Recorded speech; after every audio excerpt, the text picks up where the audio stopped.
Assalamu alaikum students, how are you? I hope you all will be fine. It is our 11th lecture of biology. ठीक है, आज जो आप chapter start करने जा रहे हैं वो कौन सा है? Chapter number 3. ठीक है, चैप्टर नंबर 3 स्टार्ट कर रही हूं मैं आज. क्लासिफिकेशन ऑफ लिविंग ऑर्गेनिज्म, ये आपके चैप्टर का नेम है. Now everyone open the book page number 66. Page number 66. Open कर लीजिए. ठीक है, सबसे पहले इसमें बताए क्लासिफिकेशन ऑफ लिविंग ऑर्गेनिज्म. तो सबसे पहले जो मैं आपको बताऊंगी वो क्या है, इसकी यानी कि क्लासिफिकेशन जो हम करते हैं या जिसमें क्लासिफिकेशन के बारे में पढ़ा जाता है उसको हम क्या कहते हैं. तो सबसे पहले हम डेफिनेशन पढ़ेंगे. Definition and AIIMS of classification.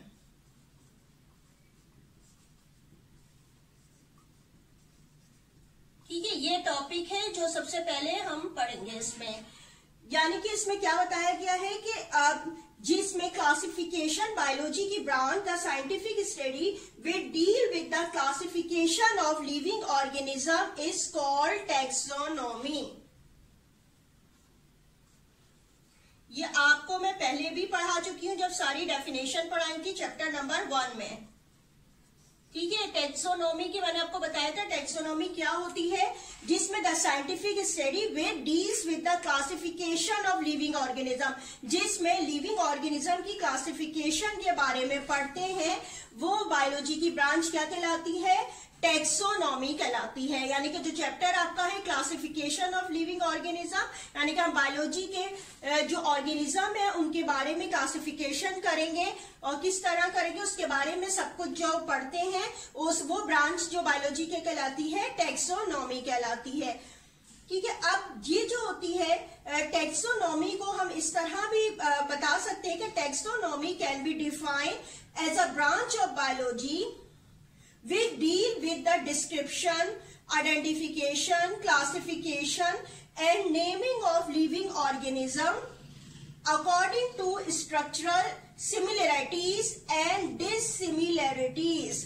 यानी कि हम इसको किस तरह और भी डिटेल से अगर हम टैक्सोनॉमी को बताएं तो हम इसमें क्या बता सकते हैं कि यानी कि किसी भी लिविंग ऑर्गेनिज्म के बारे में बताते हैं. क्लासिफिकेशन में बारे में क्या मतलब है, डिस्क्रिप्शन यानी कि वो उनकी हैबिटेट कहाँ है, क्या रहता है, उसका साइज क्या है, उसकी बॉडी पे क्या मौजूद है, और इसकी हम आइडेंटिफिकेशन किस तरीके से करेंगे, उसको एक ग्रुप से दूसरे ग्रुप में कैसे अलग करते हैं, और इसकी क्लासिफिकेशन जब हम करते हैं तो इसके नेम किस तरह रखे जाते हैं. ठीक है, इसके बारे में जो सारी कुछ नॉलेज होती है बायोलॉजी की ब्रांच टैक्सोनॉमी में हम इसको पढ़ते हैं.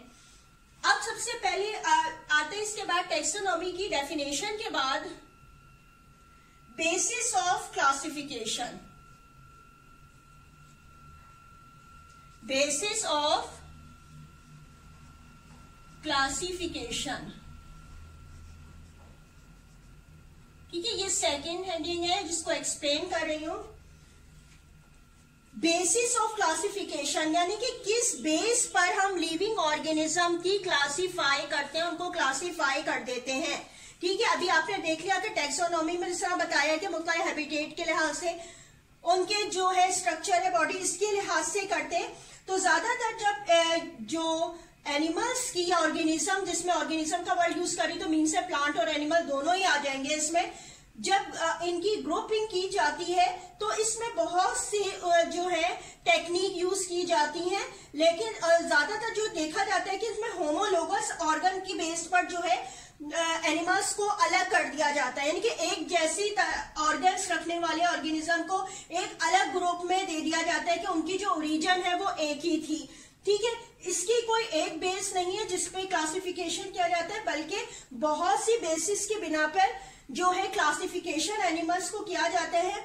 उनके केमिकल जो होते हैं कंपाउंड, उनकी बेस पे भी किया जा सकता है. जैसे बैक्टीरिया या बहुत ही छोटे जो एनिमल्स होते हैं, ऑर्गेनिज्म होते हैं जो एक जैसे नजर आते हैं, उनको जो है उनकी जो है सेल स्ट्रक्चर की बेस पे जो है अलग अलग ग्रुप में डिवाइड कर दिया जाता है। बेसिकली बताने का मतलब यह है कि चैप्टर में ऑर्गेनिज्म को जो क्लासिफाई किया गया है वो किसी ना एक करेक्टर को जो है या तो सिमिलैरिटीज के बेस पे हम ग्रुप में कर देते हैं। जैसे फॉर एग्जाम्पल है, अगर वाटर में रहने वाले एनिमल्स हैं, ठीक है, जैसे फिशेस हैं, ठीक है, अब उनकी बॉडी किस तरह है, उनमें स्केल्स मौजूद है, फिन्स मौजूद है, उनको हम अलग ग्रुप में कर देंगे, ठीक है। अब अगर दूसरा ग्रुप हम ले लेते हैं कि जो आ जाता है जैसे एम्फीबियंस का है, तो ऐसे ऑर्गेनिज्म होते हैं जो कि इनलैंड और जो है वाटर में भी रह रहे होते हैं और जो होते हैं पानी में भी रह रहे होते हैं, तो उनको हम एम्फीबियन में करते हैं ग्रुप में,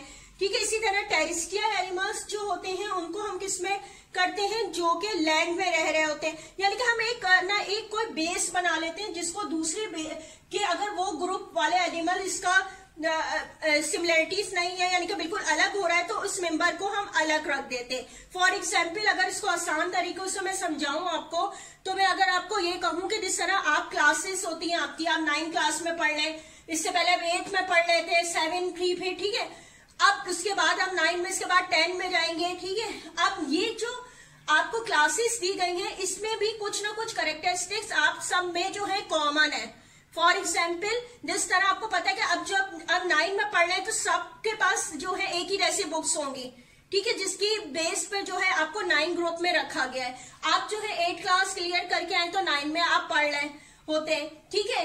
आपकी एज वाइज अगर देखा जाए तो थोड़ा बहुत डिफरेंस होता भी है कुछ मंथ्स का, लेकिन फिर भी जो एज वाइज भी आप लोग एक ही होते हैं, ठीक है। ये जो सिमिलैरिटीज है, ये मैं सिमिलैरिटीज बता रही हूँ कि आपको एक क्लास में जब ग्रुपिंग बना दी जाती है कि ये 9 क्लास है तो आपको सिलेबस एक जैसा होगा, बुक्स एक जैसी पढ़ेंगे, फिर उसकी ग्रुपिंग, जैसे आप देखते हैं कि कुछ स्टूडेंट्स कंप्यूटर ले रहे होते हैं, उनकी बुक अलग हो जाती है, वो सारे के सारे कंप्यूटर पढ़ रहे हैं, ठीक है। वो किसी बेस पे कि वो आप ग्रुप हो सकता है इसमें तो अलग कर दिया जाता है, बायोलॉजी के स्टूडेंट्स को अलग कर दिया जाता है, ठीक है। वो वाली बुक वो नहीं पढ़ रहे हैं जो है कंप्यूटर वाले, तो बेस बनाई गई ना। बिल्कुल इसी तरह जो एनिमल्स में भी होता है। और अगर डिससिमिलरिटीज देखें तो अब ये देखेंगे कि सर ये जब 9 क्लास में पढ़ रहे हैं तो रही बात है उसमें 8 क्लास के कोई स्टूडेंट्स नहीं बैठे होंगे, 8 क्लास की बुक्स जो है वो नहीं पढ़ाई जा रही होती है, ठीक है उसमें।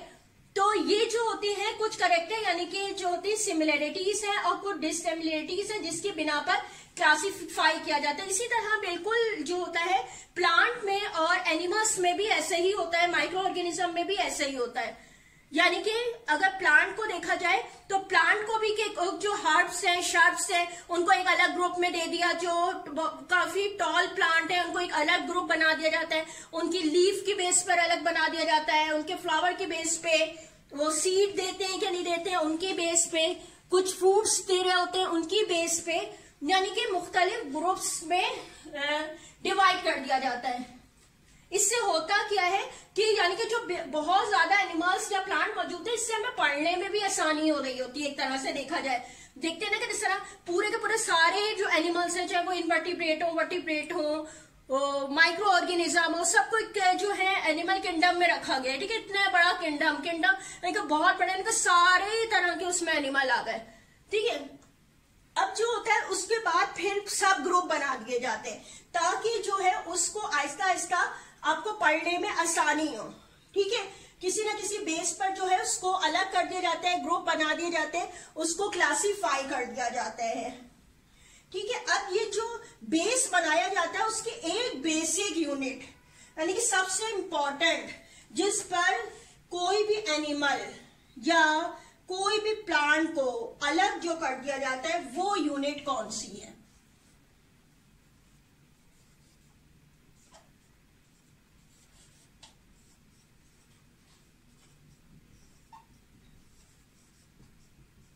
यानी कि अब ये टॉपिक हम पढ़ रहे हैं कौन सा, unit of classification. Basic unit है जिस पे किसी भी ऑर्गेनिज्म को दूसरे से अलग कर दिया जाए, ठीक है। अब ये जो बेसिक यूनिट होती है वो क्या होती है समझ लीजिए। A basic unit of biological classification is the species. अब ये स्पीशीज क्या होती है अभी मैं समझा रही हूं आपको, क्या बताया है, यानी कि the basic unit of biological classification is the species की बेस पर किसी भी ऑर्गेनिज्म को दूसरे ऑर्गेनिज्म से बिल्कुल सेपरेट कर दिया जाता है। अब स्पीशीज की डेफिनेशन सुन लें। Species is a group of organism which has numerous physical feature in common and which are normally capable of interbreeding and producing fertile offspring। क्या बताया है इसमें कि यानी कि स्पीशीज ऐसा एक ग्रुप है ऑर्गेनिज्म का जिसमें जो कि फिजिकल, जो बहुत सारी फिजिकल फीचर होते हैं। फिजिकल क्या, जो देखने में नजर आ रहे होते हैं, यानी कि उनका कलर कैसा है, उनकी शेप कैसी है, उनमें कितने लेग्स हैं, उनके अगर प्लांट की बात की जाए तो वो उनका प्लांट की लीफ कैसी है, यानी कि जो देखने में जाहिर होते हैं वो फिजिकल कहलाते हैं। फीचर्स जो होते हैं वो कॉमन हो और जो क्या करते हो, इंटरब्रीडिंग करते हो फर्टाइल ऑफस्प्रिंग के लिए, यानी कि न्यू इंडिविजुअल जो फॉर्म हो उसके लिए कैपेबल हो कि ये ब्रीड कर सकें। यानी कि ये ऐसे ऑर्गेनिज्म होते हैं जो आपस में ब्रीडिंग कर सकें ताकि जो है न्यू ऑफस्प्रिंग हासिल हो। यानी कि ये किसी भी ऑर्गेनिज्म की यूनिट है स्पीशीज, जिसकी बिना पर जो है दूसरे ऑर्गेनिज्म से इसको बिल्कुल अलग कर दिया जाता है। यानी कि ऐसे ऑर्गेनिज्म जिनमें ब्रीडिंग की कैपेबिलिटी होती है वो एक साथ रखे जाते हैं, अदरवाइज उनको अलग कर दिया जाता है। ठीक है, ये तो हो गई स्पीशीज। अब क्या होता है, अब जब दूसरे पे आ जाते हैं, अब इसी तरीके से क्या होता है, closely related species are grouped together to genera।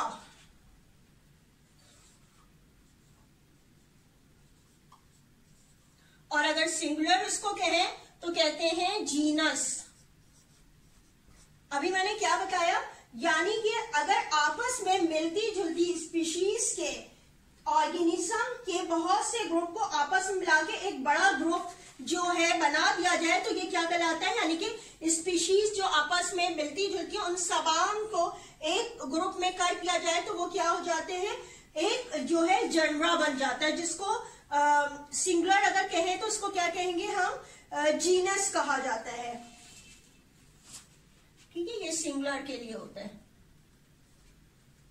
ठीक है, इसको हम जीनस कहते हैं। इसी तरह अगर genera are group together into families, यानी कि बहुत सी जनरा आपस में मिलकर क्या बना देती हैं, फैमिलीज बना देती हैं।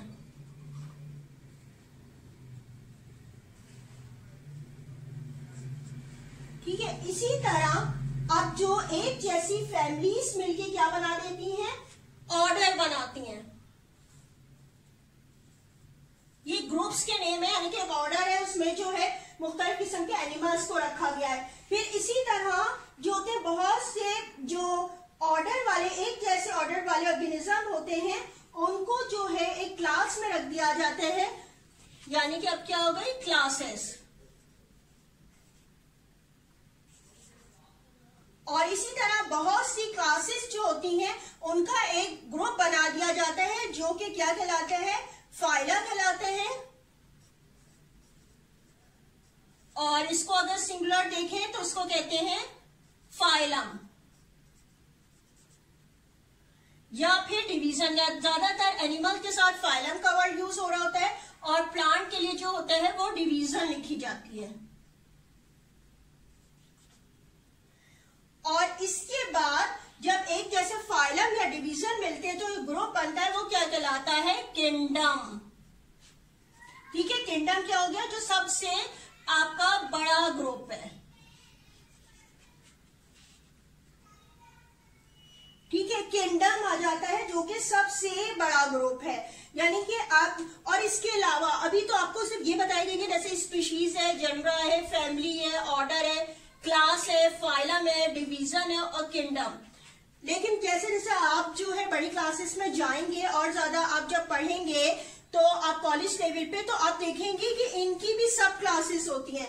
जैसे कि सब फैमिलीज लिखा होगा, सब ऑर्डर लिखा हुआ होगा, सब क्लास लिखा होगा, यानी कि इसको और मजीद छोटे छोटे ग्रुप में डिवाइड किया हुआ होता है। अब यहाँ पे आप देखिएगा कि आपकी जो है बुक के 68 पेज पे एक डायग्राम बनी हुई है, ठीक है। इसमें देखें किंगडम लिखा हुआ है, सबसे जो है एनिमेलिया, यानी कि इसमें देखें सारी तरह के एनिमल्स को दिखा दिया। सबसे बड़ा हुआ ना, सबसे नीचे से अगर हम चले तो क्या हुआ, सबसे बड़ा, यानी कि हर तरह के एनिमल आ गए इसमें, ठीक है।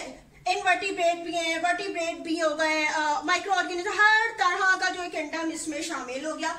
फिर जैसे जैसे अब कॉर्डेटा हो गया, ठीक है। अगर फाइलम इसका देखें तो कॉर्डेटा हो गया, तो कॉर्डेटा के लास्ट में बात है, इसमें सारे के सारे वर्टिब्रेट एनिमल्स आ जाएंगे। फिर क्लास मैमालिया पे चले जाएं तो मैमल्स की जो कैरेक्टरिस्टिक्स होते हैं वो वाले एनिमल्स होंगे, ठीक है, यानी कि इनकी बॉडी पे हेयर मौजूद है और डिफरेंट कैरेक्टर। इसी के बाद अगर हम ऑर्डर पे आ जाए प्राइमेट्स पे, ठीक है, अब इनके कैरेक्टर्स की बिना पे इनको जो है एक अलग ग्रुप में डिवाइड कर दिया गया है इसके एम्ब्रियोलॉजी के लिहाज से। फिर इसकी फैमिली देखें, ह्यूमैनिटी, उसके लिहाज से उसको और कम हो गए एनिमल। फिर जीनस देखें, फिर और कम, और जो स्पीशीज हो गए वो सिर्फ एक रह गया, यानी कि सिर्फ मैन को दिखाया गया, ह्यूमन को दिखाया गया है, ठीक है। यानी कि ये क्लासिफिकेशन दरअसल बेस होती है कि इसकी बिना पर हम एनिमल्स को अलग अलग करते हैं, ठीक है, मुख्तलिफ उस पर अलग किया जाता है। यानी कि आपको बताया, दोबारा सुन लीजिए कि जो बेसिस ऑफ क्लासिफिकेशन, उसमें सबसे जो आपको बताया स्पीशीज किसके कहते हैं, यानी कि ऐसे ऑर्गेनिज्म का ग्रुप जो आपस में एक दूसरे के साथ ब्रीडिंग करने की जो है सलाहियत रखते हो, किसी और एनिमल के साथ में उन्हें ग्रुप बना दिया जाता है। फिर जो है जैसे स्पीशीज वाले जो ग्रुप बनते हैं जनरा कहलाते हैं। फिर जनरा के बाद फैमिलीज आ जाती है, इसके बाद ऑर्डर, फिर क्लासेस, फिर फाइलम, ठीक है। अब फाइलम में मैंने आपको बताया एनिमल्स के लिए फाइलम लिखेंगे, प्लांट के लिए डिवीजन लिख देते हैं, और फिर सबसे बड़ा ग्रुप जो होता है किंगडम का होता है, ठीक है। ये आपकी जो बुक है आगे इसमें पेज में 2-3 जो है मुख्तलिफ किस्म की क्लासिफिकेशन बताई गई है, जो अभी मैं आपको बताऊंगी, ठीक है। अब आते हैं नेक्स्ट टॉपिक जो आपका है 68 पेज पे,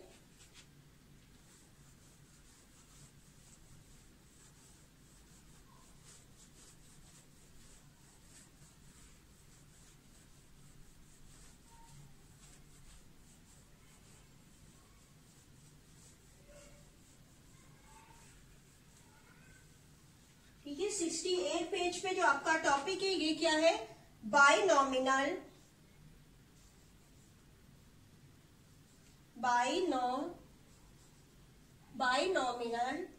नॉमेनक्लेचर,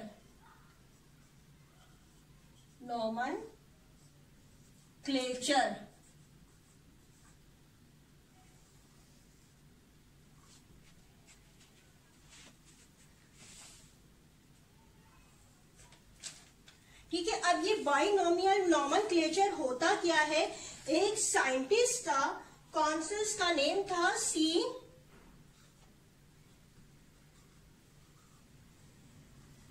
लिनियस।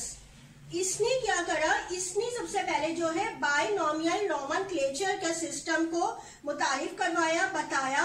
इसने ये बताया कि जो ऑर्गेनिज्म होते हैं, ठीक है, उनके जो होते हैं कॉमन नेम तो होता ही है, ठीक है, लेकिन उन्होंने इसके साइंटिफिक नेम को रखा।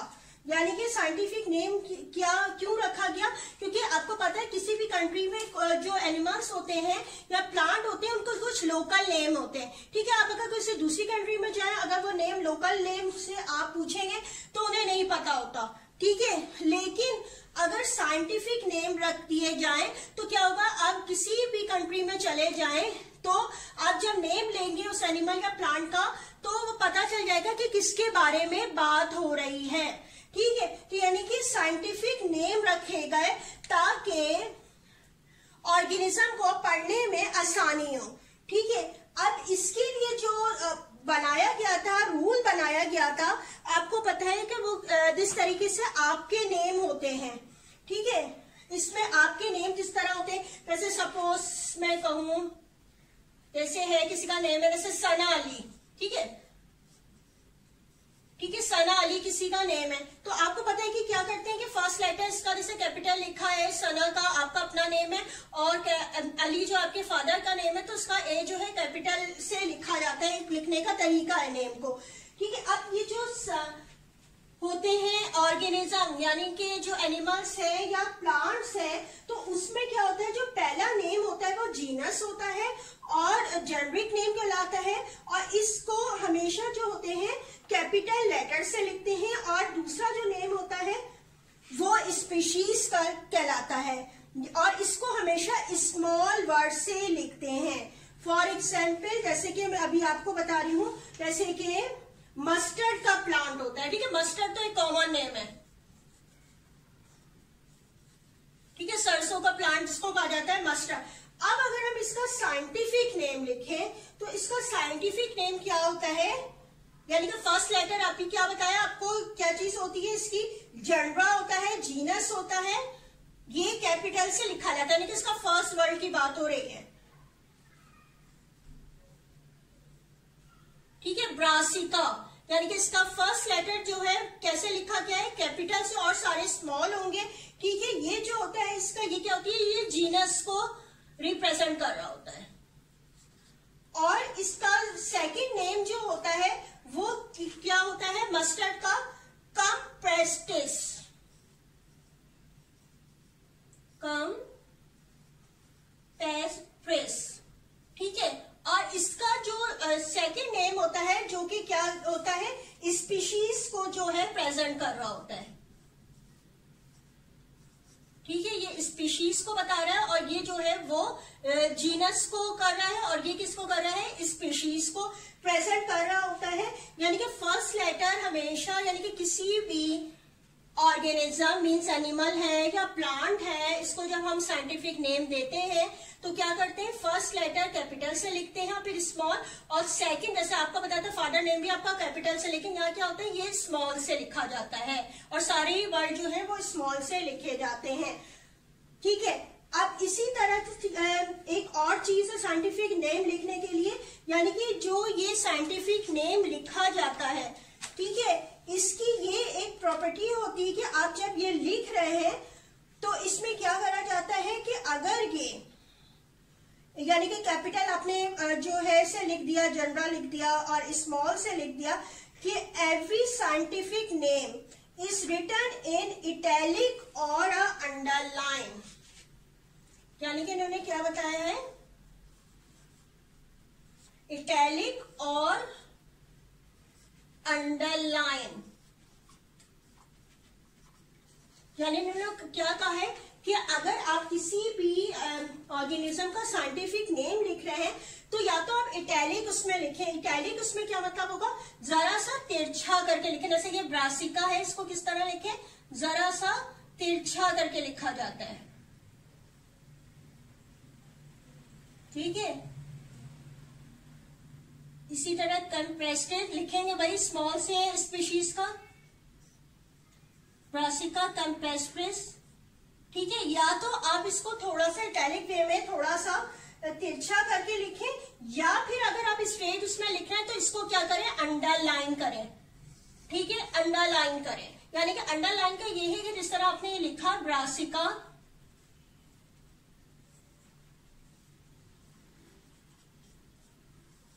यानी कि मैं यहाँ सीधा लिख रही हूँ तो अंडरलाइन करूंगी, तो ये ब्रासिका यूं और फिर कंप्रेस्टिस अलग अंडरलाइन होगी। ठीक है, अगर आप ये जो इस तरह पूरी मिला के कर देंगे तो ये गलत तरीका होता है लिखने का। ठीक है, यानी कि एक पूरी लाइन ही कोई हेडिंग नहीं है, बल्कि साइंटिफिक नेम है, जब लिखा जाता है इसको तो एक खास मेथड होता है जिसको कॉपी किया जाता है, तो उसमें लाजमी है कि दोनों अलग अलग लाइन से इस तरह इसको लिखा जाए। ठीक है, आपने लिखा ब्रासिका, इसको अलग अंडरलाइन करें, और कंप्रेस्टिस को अलग करें। अगर आपने एक लाइन से ड्रॉ कर दिया तो गलत हो जाएगा, और अगर आप अंडरलाइन नहीं करना चाह रहे तो क्या करें, उसको जरा सा तिरछा करके लिख दें। इसी तरह अगर हम एक दूसरी एग्जाम्पल्स लिखें कि उसका साइंटिफिक नेम किस तरह लिखा जाएगा,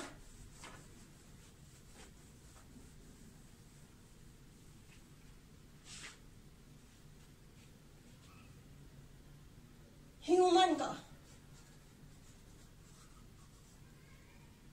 इस तरह लिखते हैं क्या, होमो सेपियन। ठीक है, इसको क्या लिखेंगे, होमो सेपियन। ठीक है, अगर हम स्ट्रेट उसमें लिख रहे हैं तो अब इसको क्या करेंगे, अंडरलाइन कर सकते हैं, या फिर इसको थोड़ा सा हम तिरछा करके अगर लिखना चाहें तो इस तरह हो जाएगा। ठीक है, ये आपका इस तरीके से हो जाएगा होमो सेपियन। इसी तरह अब आ जाते हैं एक तीसरी थर्ड एग्जाम्पल पे।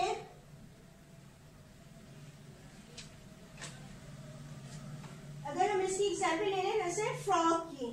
ठीक है, फ्रॉक जो है आपको पता है तो एक कॉमन नेम है। अगर हम इसका साइंटिफिक नेम लिखें तो इसको साइंटिफिक नेम क्या होता है, इसको कहते हैं राना टिग्रीना। ठीक है, राना टिग्रीना, उन्होंने स्ट्रेट लिखा है तो इसको अंडरलाइन कर दिया। और अगर मैं तिरछा करके थोड़ा सा लिखूं तो इसको किस तरह लिखूंगी, राना टिग्रीना। ठीक है, ये इस तरीके से। अब आप अपनी बुक में भी देख लीजिए पेज नंबर 69 पे। ठीक है, ये क्लासिफिकेशन मुख्तलिफ दी गई है, इसमें मुख्तलिफ दिया गया है, कॉमन नेम है, किंगडम है, उसके बाद जो है डिवीजन बताइए, क्लास है, ऑर्डर, फैमिली, जीनस, स्पीशीज। ठीक है, ये यहाँ पे 3 दिए गए हैं, यानी कि मस्टर्ड्स का बताया गया है जिसे सरसों का प्लांट कहते हैं, और इसका जो है साइंटिफिक नेम क्या होता है, ब्रासिका कैम्पेस्ट्रिस होता है। इसी तरह मैन का दिया हुआ है, होमो सेपियन कहलाता है, और फिर इसी तरीके से फ्रॉक का दिया गया है, राना टिग्रीना। ठीक है, ये पूरी क्लासिफिकेशन है जो आपको दी गई है, और इसको जो है इसी तरह सीक्वेंस में याद किया जाता है। जब लिखा जाता भी है तो सीक्वेंस में, यानी कि आप आगे पीछे नहीं कर सकते कि कभी फैमिली को ऊपर कर दिया तो ऑर्डर को नीचे कर दिया तो जीनस ऊपर ले गए, नहीं, बल्कि इसको एक सीक्वेंस में ही। अच्छा स्टूडेंट्स, ये भी देख लीजिए, ये जो नेम रखे जाते हैं ये मुख्तलिफ इनकी बेसिस होती हैं कि बाज साइंटिस्ट जिन्होंने सबसे पहले इसको डिस्क्राइब किया होता है, बाज दफा उनके नेम के लिहाज से इनका नाम रख दिया जाता है, बाज दफा जिस लोकेलिटी यानी कि जिस जगह से मिले हैं उसको बेस बना के उसका नाम रख दिया जाता है, कुछ जो इसके रिलीजन के लिहाज से उसका नेम रख दिया जाता है। ठीक है, यानी कि जो भी साइंटिस्ट डिस्कवर कर रहा होता है उसको अपने लिहाज से जो है वो उसका नेम उसको रखता है। ठीक है, अब वो कुछ जो है उसके कैरेक्टरिस्टिक्स को बेस बना के रख रहा है, कुछ उसके जो है वो कहाँ पे पाए जा रहे हैं, कहाँ इनका हैबिटेट है, उसको करके कुछ रिलीजन के लिहाज से, कुछ साइंटिस्ट के नेम के लिहाज से जिन्होंने डिस्कवर किया है। ठीक है, ये नेम जो होते हैं मुख्तलिफ बेसिस पे बिना पर रखे जाते हैं। क्लास 9 होमवर्क देख लीजिए, चैप्टर नंबर 3 का क्लासिफिकेशन ऑफ लिविंग ऑर्गेनिज्म।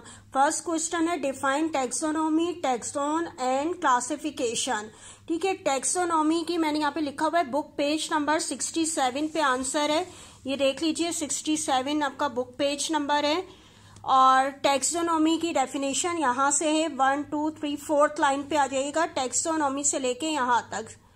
ठीक है, डिसिमिलरिटीज तक ये इन्वर्टेड कॉमास में लिख लीजिएगा, ये टैक्सोनॉमी की हो जाएगी यहाँ से आपकी बुक से। और इसके बाद जो है टैक्सोन की और क्लासिफिकेशन की जो डेफिनेशन है वो यहाँ से जो है वो कॉपी कर लीजिएगा।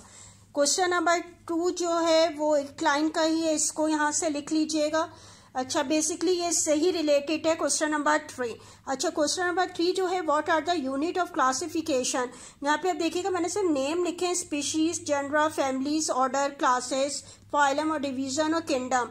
ठीक है, पेज नंबर 67 पे आपको ये इसके आंसर मिल जाएंगे। 67 पेज नंबर है ये बुक का। ठीक है, 67 पे। अच्छा, ये स्पीशीज की तो जैसे यहाँ से लिखी हुई ना, स्पीशीज से लेके ऑफ स्प्रिंग तक।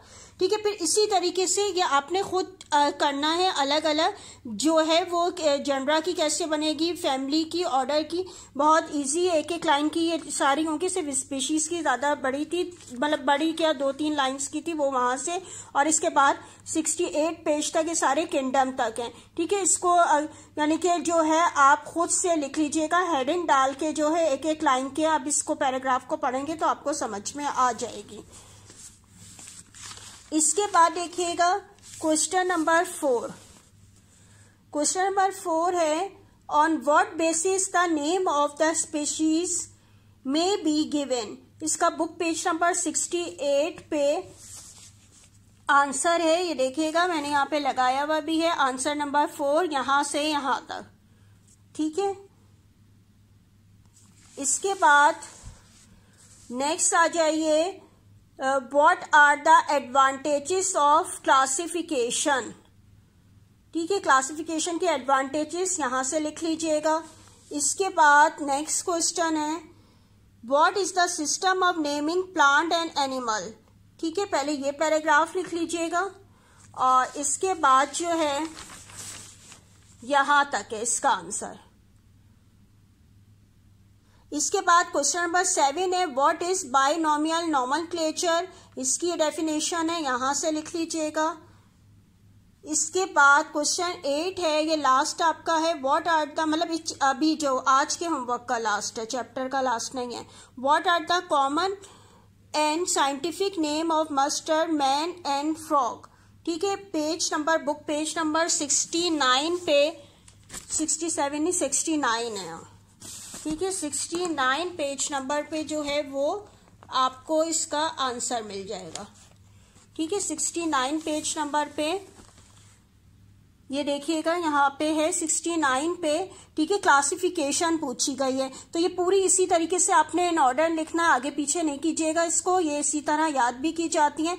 ठीक है, कॉमन नेम से लेके साइंटिफिक नेम तक, इसी तरह मस्टर्ड का यहाँ से यहाँ तक। अच्छा, इसमें यहाँ पे देख लीजिएगा, ब्रासिका कंप्रेसिस जो अभी एक्सप्लेन किया, इसका फर्स्ट कैपिटल से होता है, इसका सेकंड जो है वो स्मॉल से लिखेगा, यानी कि सी जो है स्मॉल कर दीजिएगा। इसी तरह मैन का भी ये पूरा आपने इसी तरह कॉपी करना है। होमो सेपियन जो है उसका एस स्मॉल कर दीजिएगा।